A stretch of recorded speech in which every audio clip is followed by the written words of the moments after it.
Rylan Orr walked through the long metal hallway of Helion Verge, the frontier trading station that hung like a silver coin above a quiet blue planet. The morning shift had only begun, but he already felt the weight of the day pressing on his shoulders. Nights were short for a single father, and Mira, his 8-year-old daughter, never wanted to sleep early. Still, he loved her more than anything. She was the only reason he worked 2 shifts and took every repair job he could find. The lights above flickered, as they always did in Dock C-12, the oldest part of the station. The air smelled faintly of machine oil and recycled oxygen. Rylan tightened the strap of his work vest and checked his tool belt. The station traffic report said a cargo ship had arrived with a malfunctioning grav loader, and he was the one assigned to fix it. He moved quickly, weaving through groups of merchants, pilots, and tired travelers. People on Helion Verge came from dozens of worlds. Some had strange glowing eyes, some wore heavy exoframes, and some spoke in musical tones Rylan didn't understand. But humans like him were still the majority on this station, and he liked that. It made the place feel a little like home. As he rounded the last corner toward Dock C-12, he heard a loud metallic snap, followed by the sound of something heavy scraping across the floor. Someone shouted, "Hold on, stop sliding!" Rylan quickened his steps.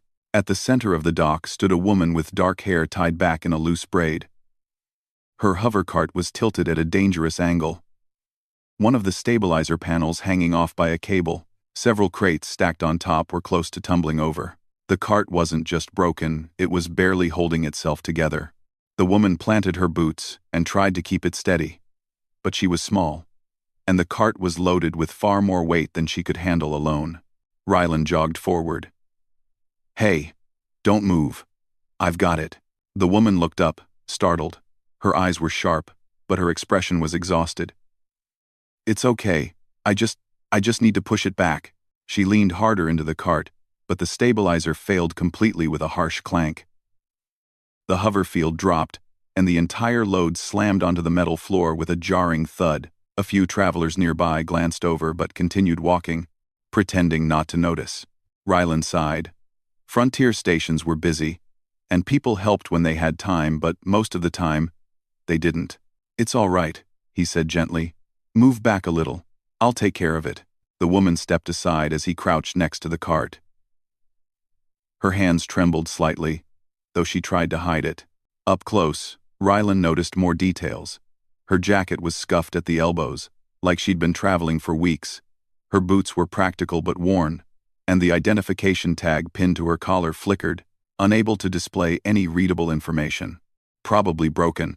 She looked like someone at the end of a long road. "I'm Rylan," he said as he inspected the grav plate beneath the cart. "Station Repair Division." "Thank you," she replied softly. "I'm Alaya." Her voice had a calm, almost careful tone, like she weighed each word before speaking. Rylan pulled a small scanner from his belt and waved it beneath the grav plate. The results made him frown. "This thing is fried. Not just a loose connection. You must have been pushing this across half the station." Alaya gave a tired smile. "It didn't break until I reached this dock. Bad timing, I guess." "More like bad luck," Rylan said. "These old carts should have been replaced cycles ago." He checked the crates. Some were marked with trade symbols he didn't recognize, strange swirling patterns used by faraway colonies. Others had simple handwritten labels, as if she'd packed them herself. "Where do you need all this?" he asked. "Level 3. Residential section." She hesitated, then added, "I was told the station had temporary housing units available." Rylan nodded. Many travelers came to Helion Verge searching for a fresh start. Some stayed, some didn't. But this woman looked like she desperately needed a place to rest. "Well," he said, "your cart isn't going anywhere until I fix it. And even then, it might only survive one more trip. So, let's do this the old-fashioned way." He rolled up his sleeves. Alaya blinked. "You mean manually?" "Yep," he said. "I'll lift the front. You guide the back. Just tell me if anything starts sliding." "But that's too much," she said quickly. "This load is heavy. You don't have to." "I know," Rylan replied. "I'm doing it anyway." She stared at him for a second, as if trying to understand his reason. Most people asked for credits before lifting a finger. Most people ignored small problems, unless they were paid or ordered to help. Rylan waited for her to move aside. When she didn't, he smirked. "Unless you want me to leave you here, wrestling a dead hover cart?"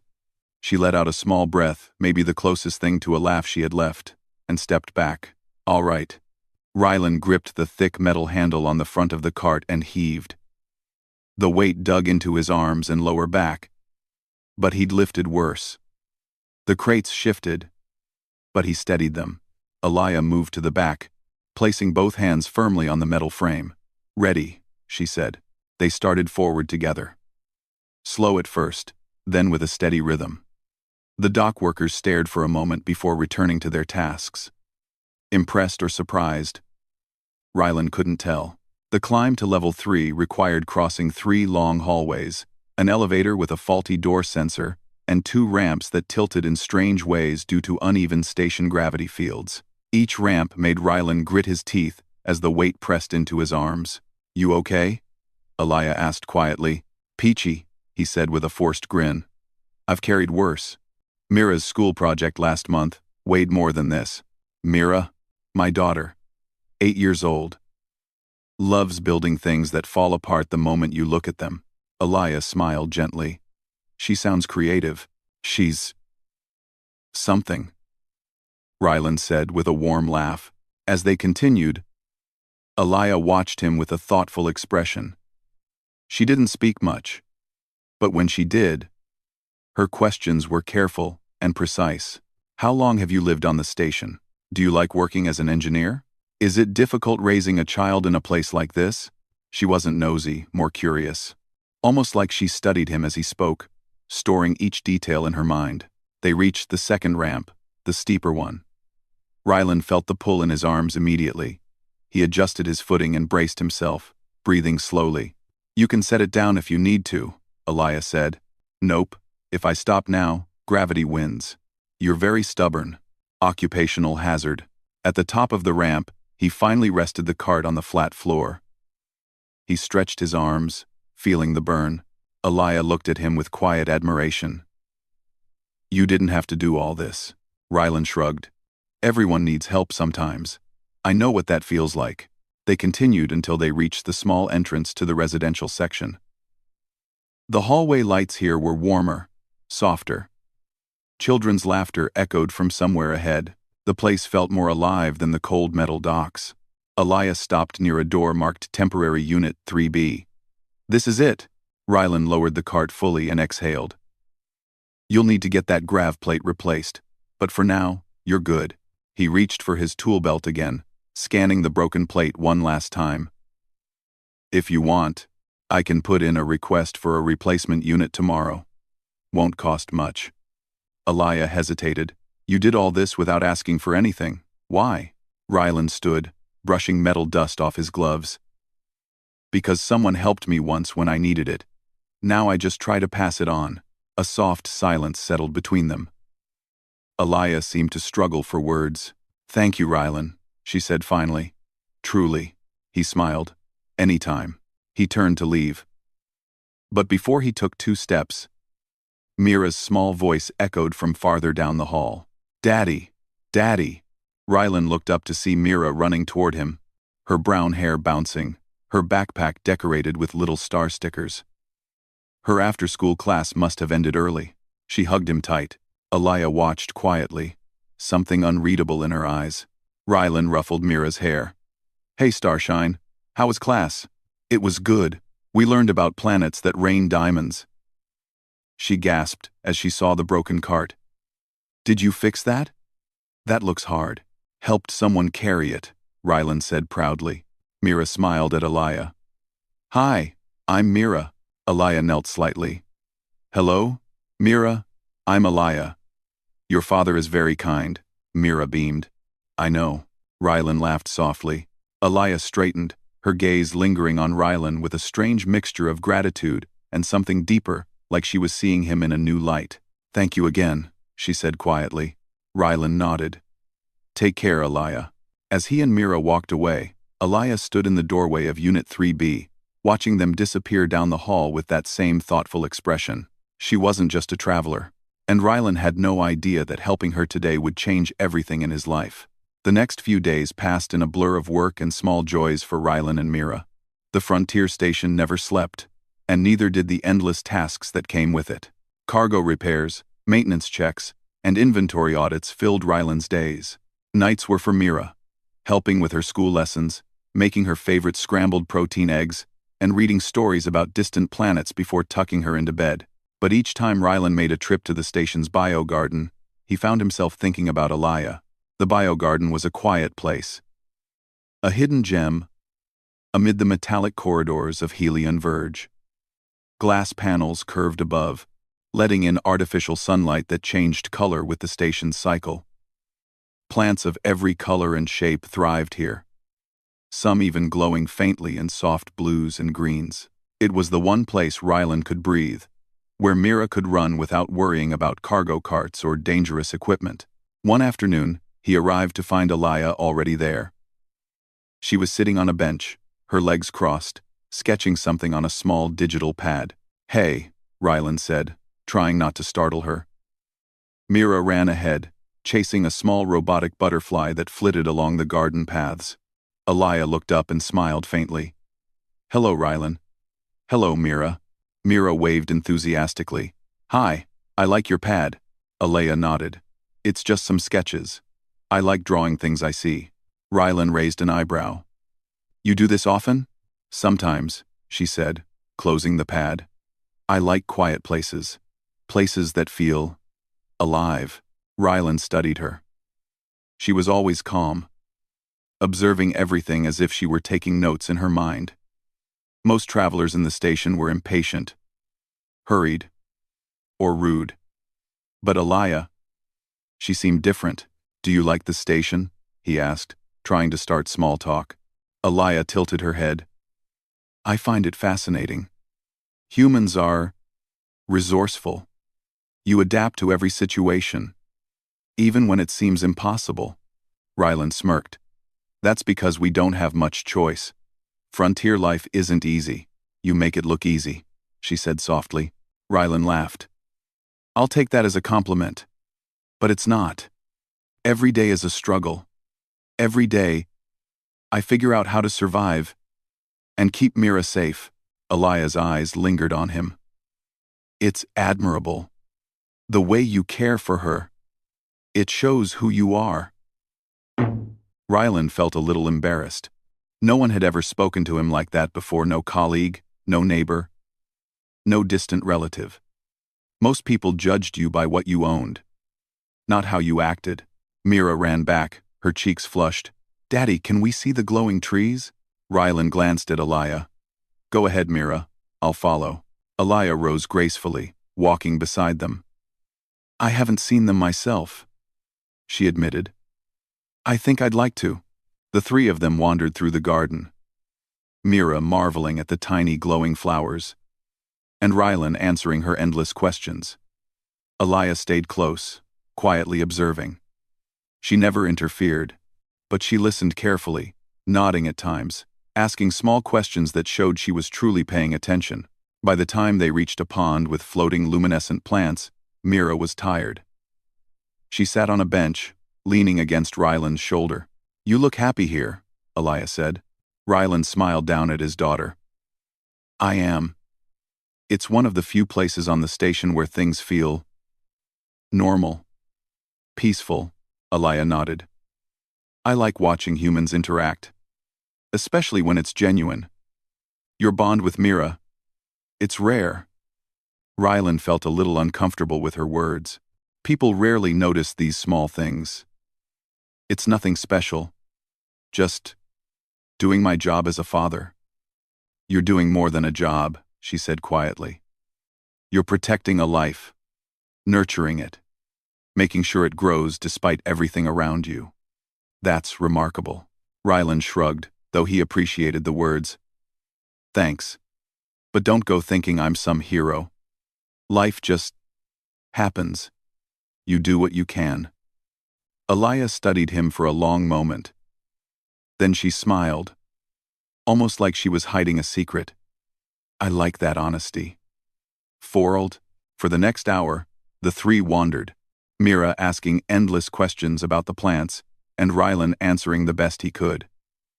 Alaya mostly observed, occasionally pointing out small details about the plants or the artificial sunlight, but even in silence, she added to the feeling of warmth in the garden. When the light cycle changed, shifting from soft yellow to pale blue, Rylan checked the time. We should head back. Dinner? Homework? Bedtime, Mira groaned. Already? But I like it here, Rylan laughed. I know. But we have to go. The station doesn't stop for anyone. Alaya watched them leave. Once they were gone, she lingered, crouching to inspect a glowing plant. She touched it lightly, almost reverently, as if she were taking notes for herself. Something about this small human family had caught her attention. Over the next few days, Rylan kept noticing Alaya in unexpected places. She seemed to appear where he least expected her. A hallway near his workshop. The small cafe in Dock 7. Even by the recycling bay when he was unloading scrap. Each time, she asked small, thoughtful questions, never intrusive, but always precise. Do you like working with machinery? She asked one day while he was repairing a grav lifter. It depends on the day, Rylan replied. Some days are fine.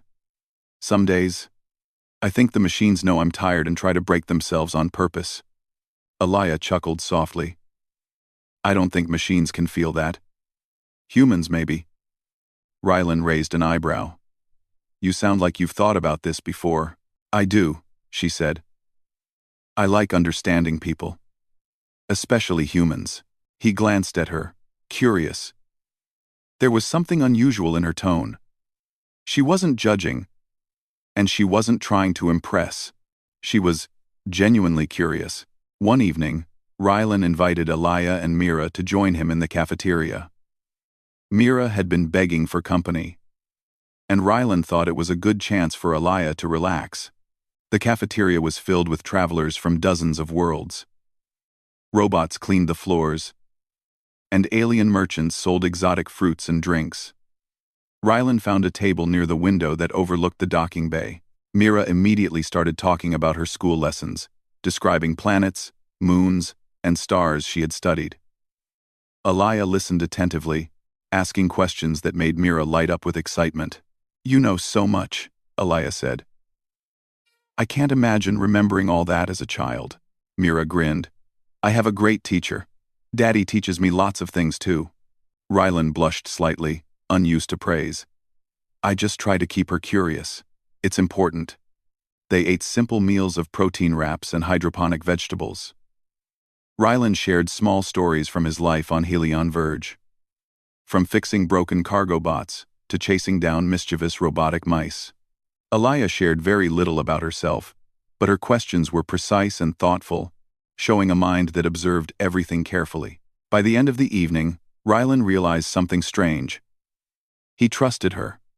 Not completely.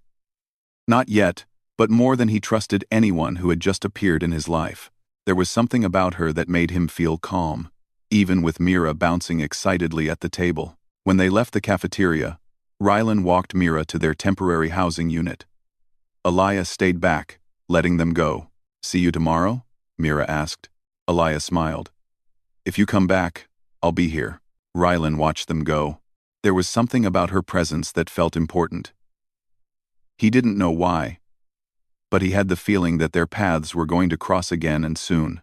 That night, lying in her small bed, Mira whispered, Daddy, I think she's nice. I like her. Rylan kissed her forehead. I know, Starshine. Me too. He looked out the small window of their unit at the distant stars. Helion Verge spun slowly above the planet below. Somewhere on the station, Alaya moved silently, observing life. Rylan didn't know who she really was, or why she had come to Dock C-12, but for the first time in weeks, he felt that maybe, just maybe, the universe was letting him breathe, and he had no idea how much his life was about to change. Rylan was in the engineering bay, repairing a malfunctioning conveyor arm, when the lights flickered and the station's internal alarms began to wail. The low hum of the station's gravity generators fluctuated, and the floor beneath him vibrated as if the station itself had shivered. "Not again," he muttered, wiping sweat from his brow. Malfunctions were common, but this felt different, more urgent. A loud announcement crackled over the station's PA system. "Attention all personnel. External hazard detected. Nanite storm approaching outer ring sector. All non-essential staff evacuate to safe zones immediately." Rylan froze. Nanite storms were rare, unpredictable, and deadly. They were clouds of self-replicating microscopic machines, capable of consuming metal, electronics, and almost anything else in seconds. Entire ships had vanished in these storms before. He looked toward the docking bay. The cargo ships were shifting nervously, some trying to retreat. Pilots shouted into comm channels, trying to stabilize their vessels. And then, he saw her. Alaya was standing in the hallway near the engineering bay, calm, collected, almost untouched by the rising panic. She didn't run, didn't shout, she simply moved with a confidence that made Rylan's heart beat faster. "Rylan," she called, her voice steady. "You need to get to the shield arrays. If the storm breaches outer ring, the station won't hold." Rylan nodded immediately. He didn't hesitate. "On it. Stay safe." "I will," she replied. But the corner of her mouth lifted slightly, as if she already knew she wouldn't need to flee. Rylan sprinted toward the shield deck, grabbing his toolkit and scanning the corridor ahead. Sparks danced along the walls, and the warning lights flashed red. The nanite storm was visible through the outer windows, a swirling cloud of dark, metallic particles, moving faster than any wind could travel, reflecting the distant sun like millions of tiny, jagged mirrors. The shield control deck was chaos. Engineers shouted, alarms screamed, and the shield panels flickered erratically. Rylan didn't pause. He leaped over a fallen cable, dropped to one knee, and started checking the shield relay circuits. "Rylan Orr, repair status?" a voice shouted over the comm system. "Almost there," he replied, hands moving quickly. Sparks flew from a short-circuited panel. Just a few more connections to reroute. Alaya appeared beside him, as if out of nowhere. She moved toward the main control console, fingers flying across a holographic display. "Rylan, I need you to stabilize the north relays first. The storm will hit that sector in 30 seconds. He blinked. "Wait, you know the timing?" "I have access," she said simply. "I know what needs to be done." Rylan didn't question her. There wasn't time. Together, they worked in perfect sync.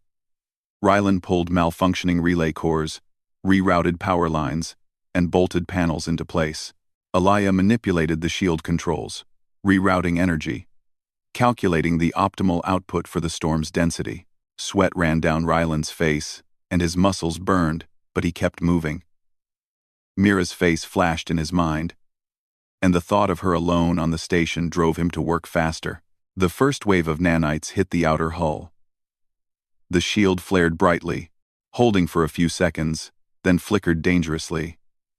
Sparks exploded along the deck. One of the outer windows cracked under the pressure, tiny metal fragments floating into the zero-gravity section beyond. "Rylan, the west relay is failing," Alaya shouted. He glanced at the readings. "I know, I'm rerouting now."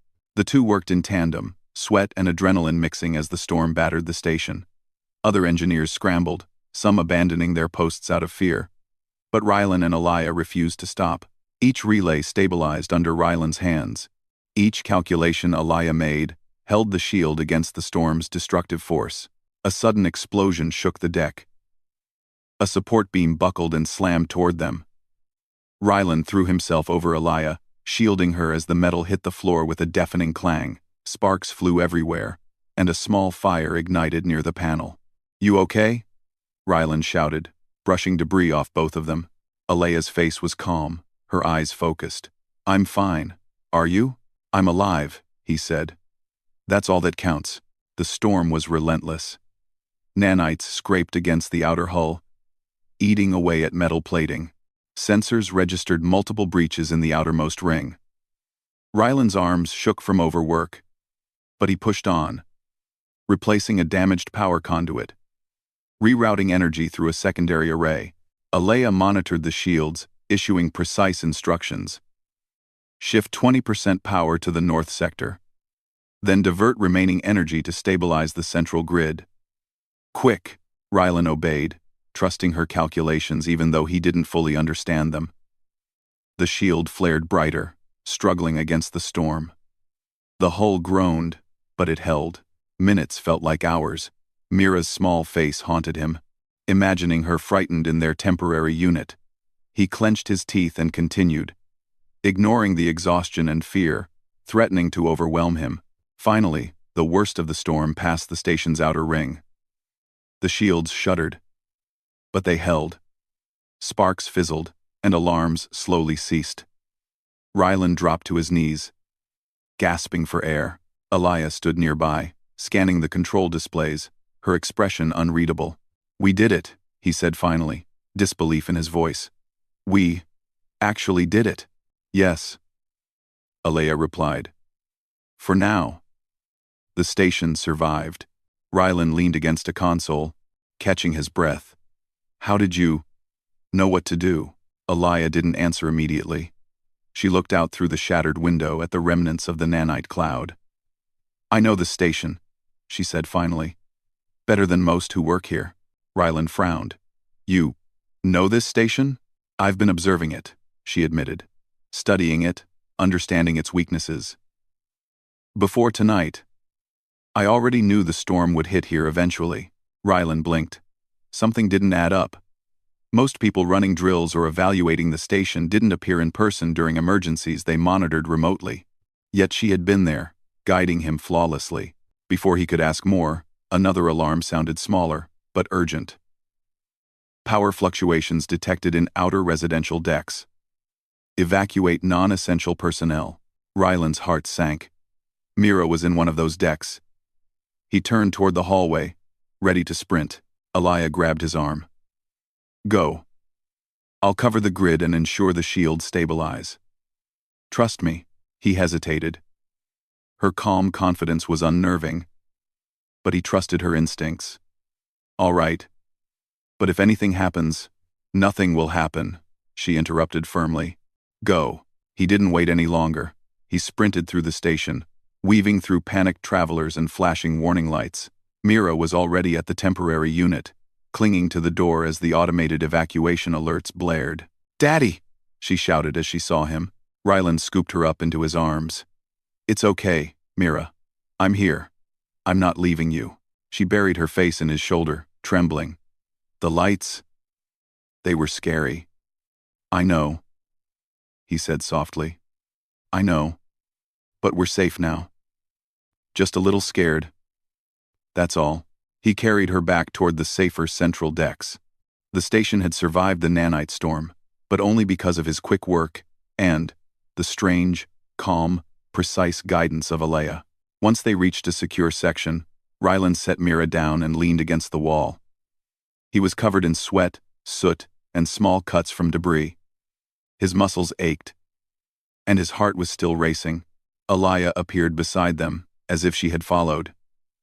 "You did well," she said simply. "Most people would have panicked or abandoned their posts." Rylan shook his head. You guided me. Without you, the station wouldn't have held. You could have left, but you didn't." "I stayed," she said quietly, "because I wanted to see if humans could survive the test." "And they did." Rylan frowned. Alea's expression remained calm, unreadable. "You'll understand soon. For now, rest. You've earned it."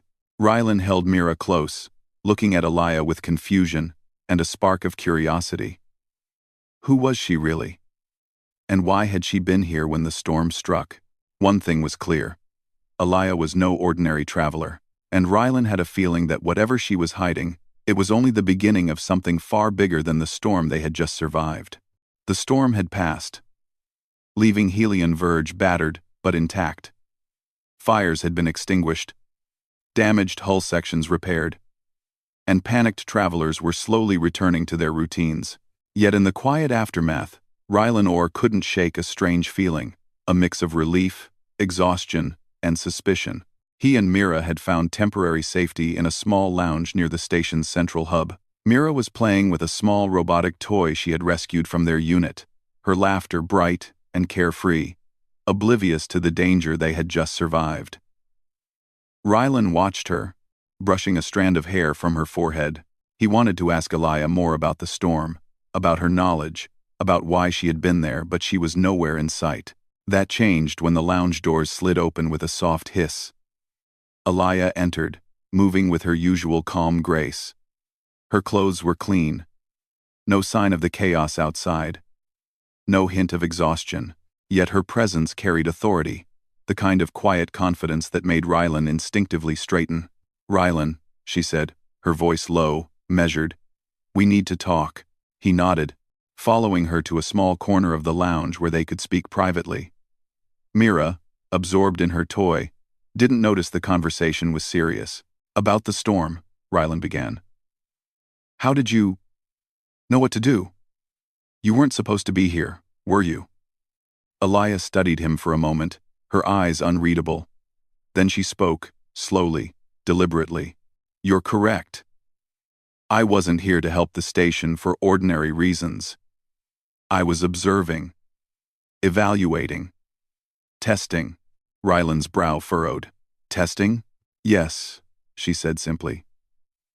"I needed to understand how humans respond in extreme situations, not theoretically, but practically. And tonight, you proved something rare: integrity, courage, loyalty, perseverance. All traits that define humanity at its best." Rylan laughed nervously. "You mean you set this storm up to see how I would react?" Alaya shook her head, a faint smile tugging at her lips. "No. The storm was natural.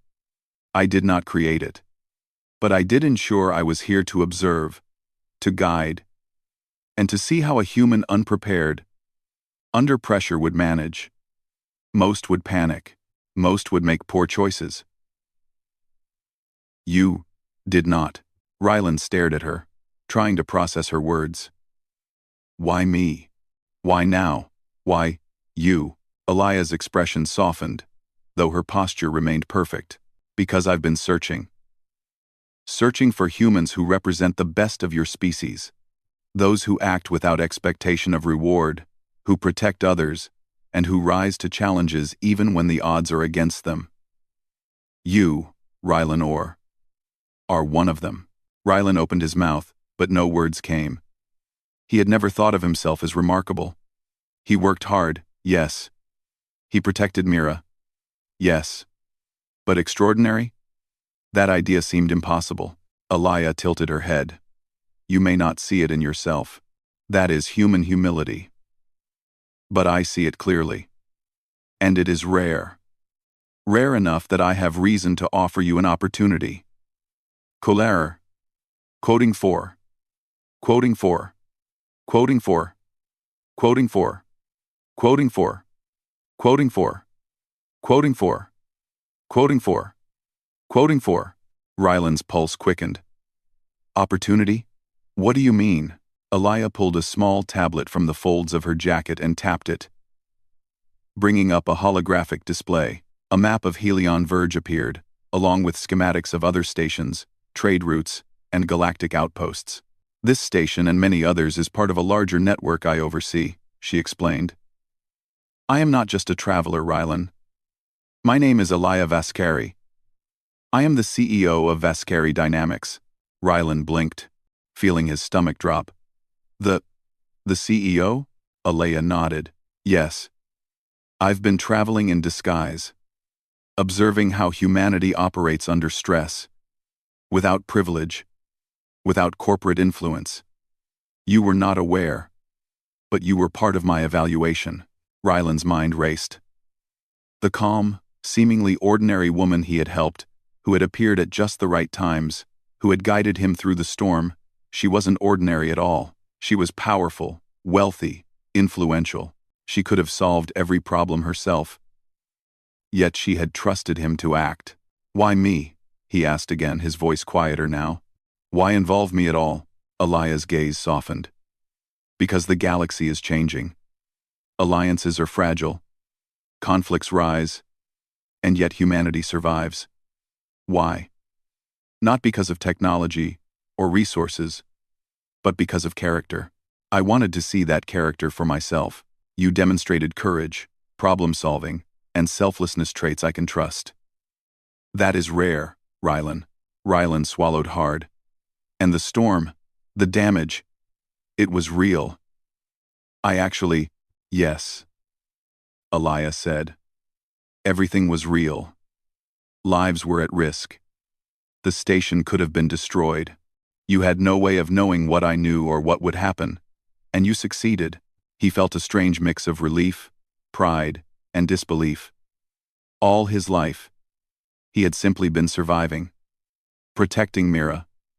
Doing his best. He had never thought it would lead to recognition from anyone like Alaya. I don't know what to say, he admitted. You don't need to say anything, she replied. You only need to understand the opportunity I am offering, Alaya explained further.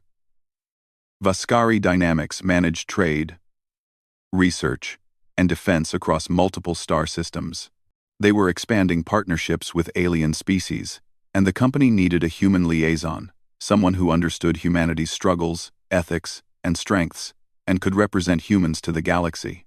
You're offering me a job? Rylan asked, incredulous. Yes, Alaya said, but more than a job. A position of influence, responsibility, and trust. You would help shape decisions that affect not only humans, but interstellar relations. Your experience as a single parent, as a worker on the frontier, makes you uniquely qualified. Most humans in similar roles fail because they cannot balance empathy with pragmatism. You can. Rylan shook his head, feeling the enormity of her words. I don't have time for something like that. I have Mira. I have work.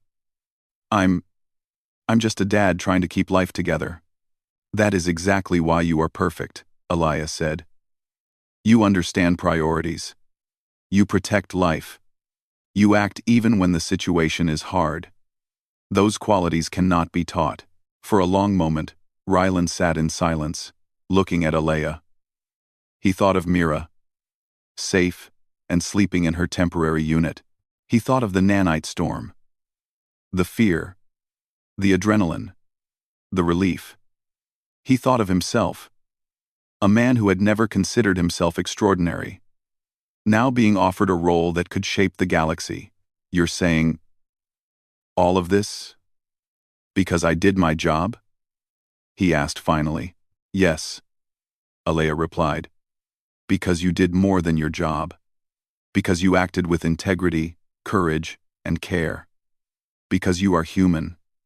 At your best. I have seen many try to meet my standards. You exceeded them without even knowing. Rylan shook his head slowly, trying to grasp it all. I don't know if I'm ready for this. It's too much. Alaya smiled, a rare warmth touching her eyes. No one is ever fully ready.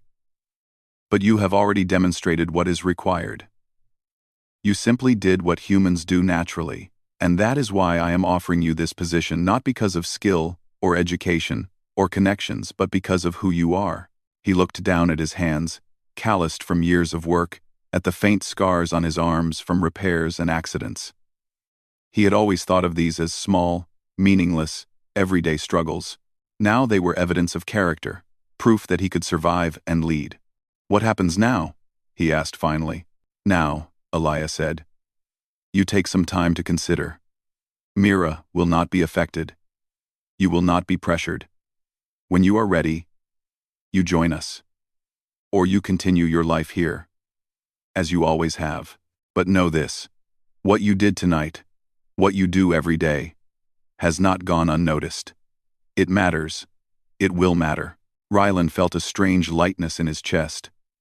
Recognition, yes, but also hope. For the first time in years, he felt that his struggles, his work, and his love for Mira had real meaning beyond survival. Mira toddled over then, tugging at Rylan's sleeve. Daddy, are we going home now? Rylan scooped her up, smiling. Yes. Starshine. Home. Alaya watched them leave, her expression unreadable. Yet there was a faint glimmer of satisfaction in her eyes. She had seen what she needed to see. Humanity had passed her test, and Rylan Orr had stood out among them all. As the doors slid closed, she whispered to herself, almost like a note to the future. This is only the beginning. Outside, Helion Verge spun silently in orbit. The storm had ended. But a new path had opened, one where a single human father might change not just his life, but the fate of humanity itself. The days following the storm were calm, almost peaceful, in a way that felt unreal to Rylan Orr. Helion Verge hummed quietly, the repairs completed, systems restored, and travelers slowly returning to their routines. Yet for Rylan, nothing felt ordinary anymore. Alaya's revelation that she was the CEO of Vascari Dynamics and had been testing him continued to echo in his mind. He replayed every decision he had made during the storm, every choice he had taken, every moment of courage, and realized that she had seen it all. And now she had offered him an opportunity that could change everything, not just his life, but the life of humanity on a much larger scale. Mira, as always, remained blissfully unaware of the weight pressing on her father. She spent her mornings chasing glowing butterflies in the bio-garden and asking endless questions about distant worlds. Rylan smiled at her curiosity, feeling the same pride he always did. One evening, Alaya invited him to the observation deck. A spacious room with a panoramic view of space. Stars glittered in every direction, and distant ships glided silently past. The station felt alive from up there, more like a world than a man-made structure. Rylan, Alaya began, her voice calm, but authoritative. I want you to see what I see. Humanity is at a crossroads. Your species has strength beyond technology, beyond numbers. It survives because of character, because of perseverance, because of compassion. These qualities are rare in the galaxy. Rylan nodded, listening intently. I understand, but what does that mean for me? For Mira? Alaya gestured toward the stars. It means that humans need a voice, a representative, someone who understands both the struggles and the potential of your kind. Someone who can ensure that humanity's strengths are recognized, respected, and preserved. That someone is you. Rylan felt the enormity of the statement. He, a simple cargo engineer, a single father, someone who had never sought recognition, was being asked to take a role that could influence galactic relations. I don't know if I'm ready, he said honestly. I've never done anything like this. You are ready, Alaya said firmly. You have already demonstrated what is necessary. Courage, judgment, empathy, and perseverance. You acted without hesitation during the storm. You protected others when chaos threatened everything. You lead without expecting reward. These qualities cannot be taught, they must exist within. Rylan exhaled slowly. He thought of Mira, his daughter, small but full of life and curiosity. Every decision he made would now affect her. Not just today, but in years to come. He wanted to ensure her safety and happiness. What about Mira? He asked. Would this change her life? Only for the better, Alaya replied. Vascari Dynamics will provide housing, education, and protection. She will not be uprooted or endangered, and you will have the freedom to maintain your bond with her, while also stepping into a role that matters. Rylan looked out at the stars, his mind racing. For years, he had worked just to survive. For years, he had protected Mira with every ounce of his energy. Now, an opportunity had appeared, one he had never imagined. All right, he said finally, his voice steady. I'll do it. Alaya nodded, a faint smile on her lips. Then we begin. The next few weeks were intense. Rylan learned about Vascari Dynamics operations, its network of stations, trade routes, and interstellar relations. He studied alien cultures, learned the subtle nuances of diplomacy, and familiarized himself with the complex technology that connected humanity to the broader galaxy. Alaya guided him, but never interfered. She allowed him to make mistakes, observe consequences, and grow. Rylan realized that the role required more than intelligence. It required heart. It required understanding humans at their best, at their worst, and everything in between. Mira adapted quickly. She attended a small academy for children of station workers and explorers. She learned about alien cultures, navigation, and science, while still enjoying the small joys of childhood. Chasing robotic butterflies, reading stories with her father, and building small experiments in the garden. One evening, Rylan and Mira returned from a walk in the biogarden to find Alaya waiting for them in their temporary unit. She held a small device in her hands, a gesture that was unusual for someone of her status. "I wanted you to have this," she said, handing it to Rylan. It was a small communicator, linked directly to the Leadership Council of Vascari Dynamics. "From now on, you will have direct access. You will be a part of decisions that affect millions. Use it wisely." Rylan held it carefully, feeling its weight, not just physically, but symbolically.